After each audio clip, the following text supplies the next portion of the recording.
مولانا Salman Bijnori official کے YouTube channel کو subscribe کریں اور بیل آئیکن پر کلک کریں کہ یہ وقت جو چل رہا ہے اس میں ہمارے طلباء کا بھی یہ سوال ہے کہ ہم کیا کریں اس وقت میں.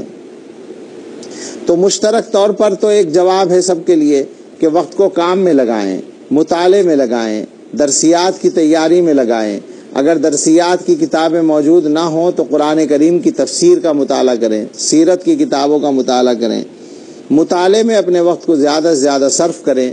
جو طلباء بڑی جماعتوں کے ہیں وہ اپنی علم کی تازگی برقرار رکھنے کے لیے یہ ترکیب کریں کہ چھوٹی جماعتوں کے طلباء بچے اگر ان کے گاؤں میں ان کی بستی میں ہوں پڑھنے والے تو ان کو کوئی کتاب پڑھانا شروع کر دیں. یہ ایک عام بات ہے. اور باقی سے ہٹ کر دو قسم کے طلباء سے اور میں کچھ عرض کرنا چاہتا ہوں. ایک تو ہمارے وہ فضلاء ہیں جو دورہ حدیث سے اس سال فارغ ہوئے ہیں. دورہ حدیث سے فارغ ہونے والے طلباء کے سامنے ہر سال کئی آپشن ہوتے ہیں، کئی خیارات ہوتے ہیں. مثلاً یہ کہ وہ دارالعلوم کے تکمیلات کے شعبوں میں داخل ہوتے ہیں یا دیگر مدارس میں بھی داخل ہوتے ہیں. دیگر مدارس میں تکمیل ادب اور افتاء تو عام طور پر پڑھایا جانے لگا ہے، وہاں بڑی تعداد داخل ہو جاتی ہے، دارالعلوم کے فضلاء کی بھی اور ان کے اپنے فضلاء کی بھی. اور باقی ان کے علاوہ کچھ تعداد وہ ہوتی ہے، بلکہ بڑی تعداد وہ بھی ہوتی ہے جس کا ارادہ آگے تعلیم جاری رکھنے کا اپنے حالات کی وجہ سے نہیں ہو پاتا، تو ان کو کہیں امامت یا تدریس کی جگہ مل جاتی ہے ان میں سے اکثر کو، اور بعض کسی کام میں لگ جاتے ہیں. لیکن اس سال یہ ہو رہا ہے کہ نہ داخلہ مل رہا ہے اور نہ ہی ملازمت کے آثار ہیں. تو ہمارے ایسے طلباء بڑی حد تک ایسا شبہ ہے کہ مایوسی کا شکار ہو رہے ہیں. ان سے یہ کہنا ہے کہ علم کی طلب پر کہیں کوئی پابندی نہیں ہے اور علم داخلے ہی کا محتاج نہیں ہے.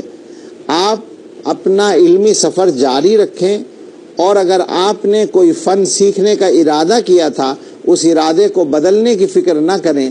آپ نے افتاء پڑھنا چاہا تھا کہ آپ فقہ پڑھیں گے تو آپ کو اپنے جہاں بھی آپ رہتے ہیں وہاں کوئی نہ کوئی مفتی صاحب مل جائیں گے ایسے عالی استعداد جو پڑھا سکیں، تو آپ ان سے پڑھنے کی کوشش کر لیں.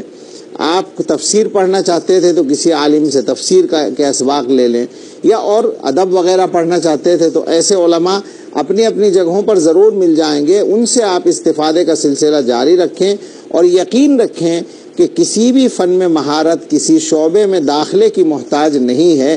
آپ اپنے آپ کو مایوسی کا شکار نہ ہونے دیں، اپنا علمی سفر محنت کے ساتھ جاری رکھیں. اور اگر کہیں ملازمت کی تلاش تھی اور نہیں مل رہی ہے تو بھی ذہن میں یہ بات رکھیں کہ روزی روٹی اللہ تعالیٰ کے ہاتھ میں ہے. اپنے طور پر مناسب انداز میں سبب اختیار کرنے کی کوشش ضرور کریں. ابھی اگر مدرسوں میں یا مسجدوں میں گویا آدمی کو کوئی جگہ نہیں مل پا رہی ہے تو اپنا تعلیمی سلسلہ جاری رکھیں، اور اگر معاش کی شدید ضرورت ہے تو فکر معاش کے لیے 2-3 گھنٹے کا وقت نکال کر کچھ تجارت یا کمانے کا کوئی بھی حلال کمائی کا کوئی راستہ اختیار کر لیں، مگر اس میں زیادہ وقت نہ لگائیں، تھوڑا وقت لگا کر ضرورت پوری کرنے کی کوشش کریں. اور اپنے علمی سفر کو منقطع نہ کریں، اپنا علمی سفر جاری رکھنے کی کوشش کریں. ہمارے طلباء کی ایک دوسری قسم وہ ہے جو ابھی درمیان میں ہے. بہت سے مدرسوں میں 4 تک تعلیم ہے. اب ان کے سامنے مسئلہ ہے کہ 5 میں کہاں داخلہ لیں. کہیں 5 تک تعلیم ہے تو وہ 6 میں کہاں داخلہ لیں. اسی طرح سے دورے سے نیچے تک کے جو مدارس ہیں وہاں کی جماعتوں کے آخری جماعت کے طلباء کے سامنے یہ مسئلہ اس سال کھڑا ہو گیا ہے کہ وہ کہاں داخلہ لیں. ظاہر ہے کہ دارالعلوم دیوبند نے اور دیگر بہت سے بڑے مدارس نے اعلان کر دیا ہے کہ نئے داخلے نہیں ہوں گے. لہذا ایسے طلباء خود ایک مشکل کا شکار ہیں. ان سے بھی میری درخواست ہے کہ ہمت کر کے اپنے تعلیمی سفر کو جاری رکھیں، منقطع نہ کریں. علماء سے رابطہ کر کے اپنے علاقے میں اپنی بستیوں میں ان سے اپنی تعلیم کے سفر کو جاری رکھنے کی کوشش کریں. اپنے اساتذہ سے رابطہ کر کے مشورہ کر کے، اور یہ بالکل نہ فیصلہ کریں کہ بس اب ہمیں تعلیم چھوڑ دینی ہے. یہ بہت بڑا نقصان ہوگا ہمیں اللہ تعالیٰ نے علم دین کے لیے جب منتخب کیا ہے تو یہ اللہ تعالیٰ کی بہت بڑی نعمت ہے. اس نعمت کی قدر کر کے ہمیں دکھانا ہے.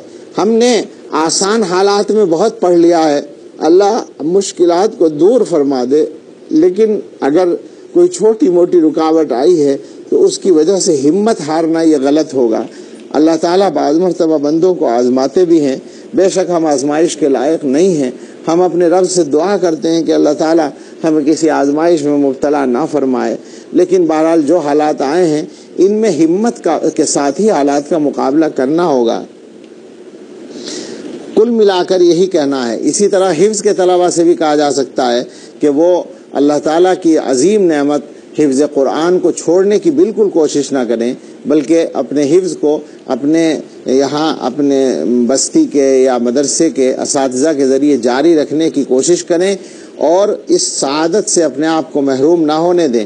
کل ملا کر یہ ہے کہ ہمارے مدرسوں کے اندر دینی تعلیم میں ایک تھوڑی سی تعداد آتی ہے مسلمانوں کے بچوں کی، اس کا تناسب گھٹنا نہیں چاہیے۔ ان حالات میں ہمت سے کام لیں گے، اللہ کی طرف زیادہ سے زیادہ رجوع کریں گے، اللہ سے مانگیں گے، دعائیں کریں گے تو انشاءاللہ اللہ تعالیٰ کی رحمت آئے گی اور رکاوٹیں دور ہو کر آسانیاں واپس ملیں گی انشاءاللہ تعالیٰ۔